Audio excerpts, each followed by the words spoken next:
घर 300 में लोग दिन भर कमाता है। ये काम घर पर बिहार कौन भैया हो चली ना कमाए तो कहता लोग कहती घाम लागता पुदीना लेला पुदीना घाम लागता ले राजा घाम लागता। ए भाई हो अभी ने शाम के समय हो गल बा, टाइम बजता 4। और एगो बात बताई, हमनी आज का कइले बानी स इतना पड़ल बा है नीचे जो लौकता न सब पैसे बा। आज हम काम पर लात मरले बानी स 600 रुपया कमा लेती स। घर 300 में लोग दिन भर कमाता ये 600 में कहता लोग कथी घाम लागत घामा में ना कमाए केकर घाटा बा ना कमा। एक आदमी चलते हमनी 2 आदमी को छूटिए बा का करब। रईस लोग आया तो बाहर कमाए, गरीब आदमी कुछ नहीं के समझत लोग तरी दुख सुख समझे के चाहिए। का हो जाए महीना में एक दिन घूमे में कमा लिया तो हाँ तो काम कौन बा देख सकता भाई लोगन है। ये काम घर पर बिहार यहाँ से 3000 किलोमीटर दूर आल बानी सामने तमिलनाडु में बानी से अभी है। ये काम करे से ईटा ढोए नहीं से ईटा है। ये ईटवा मशीन में तोपल बा। एगो ईटवा के वजन मालूम भाई कितना बा, लगभग 20 किलो से ऊपर बा। ये काम बा है भैया देखी मोबाइल देखते देखते है हैरानी हो गल। तो यहाँ के नहा तनी लौकता नहाए के व्यवस्था भी कितना टंच बा। हाँ भैया लोग ये तो बात बा। अब हमू जातनी नहाए का करे सुतल मन गौजी आ गइल बा।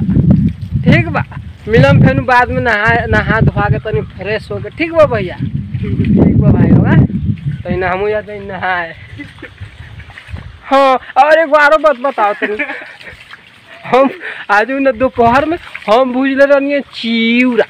तो एक आदमी कहता कथी हमारा चिवड़ा ना पचेला हम ना खाए। आ देखे नहीं कथी दिन भर जब चिवड़ा कांचे रहेला न तो ओमे से तनी खात रहे नहीं। गलत बात बा कि ना भाई।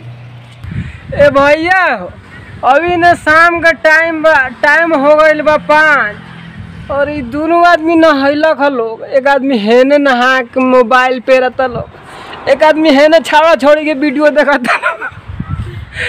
तो हमू का कहनी हमू नहा लेनी है न देख बुझा तो लोग राजकुमार बा लोग रेप लागल बा देह में ना का कहिए भाई। सुत ले मेहनत इतना हो जाता कि नहाए के पड़ता। अभी ने घाम उगल बा तनी भाई लोग। ये दोनों भैया लोग मोबाइल में देखता लोग, हाँ मैंने खाना बनावता। एगो पहले तसला में भात धैले बानी, एगो में सब आलू उसने के धैले बानी। अब भैया हो हमनी बानी से तमिलनाडु के एगो गांव में देख लोग बिल्कुल हमरे गांव के जैसन बा। ये गाँव है ये जगहिया यही जी हम नहैनी है। हाँ सब तो देखेबे कहीं रउआ लोग के बहुत मस्त बा। ए भैया हो अभी ना हम आयल बानी है लौकता है सब पुदीना लेला पुदीना हो लेला पुदीना देखो भाई लोग कितना बड़का खेत बा पुदीना के। और बगल में बा हमनी के कंपनिया है लौकत का है तोपाल बजवन ई मड़ुआ। दिन में तो ना कमानिया सा कौनिया कमाए के कौनिया भैया हो चली ना कमाए तो कहता लोग कहती घाम लागता। अब आए रहा मलिकवा कहता बिया ना कमैया सवेरे खाली करिया मड़ुआ दबावे के बा। आज वो ठन गोपाल बिहानो ठन गोपाल भाई हो घाम लागत।